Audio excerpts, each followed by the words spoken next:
బావా ఏం చేయాలి, గుడ్డు పులుసు చేయాలా అంటే, కాదు నా మొహాన ఎగ్ బుజ్జి తగలెట్టు అన్నాడు మా ఆయన.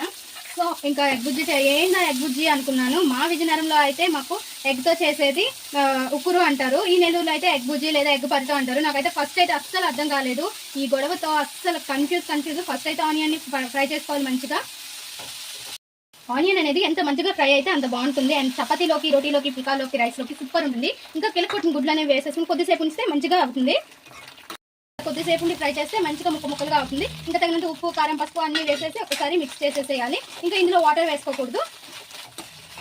ఎంత బాగా మంచిగా ఫ్రై చేసుకుంటే అంత టేస్ట్ ఉంటుంది. ఎగ్ బుజ్జి అనేది సూపర్ అంటే సూపర్ ఉంటుంది. అండ్ నేనైతే ఎగ్ కుక్కర్ అనే అంటాను. ఇక్కడికి వచ్చేసి బాగా అలవాటు అయిపోయింది నెల్లూరు భాషకి ఫుల్గా. ఇంకా సర్వింగ్ బౌల్లోకి తీసేసుకుందాం.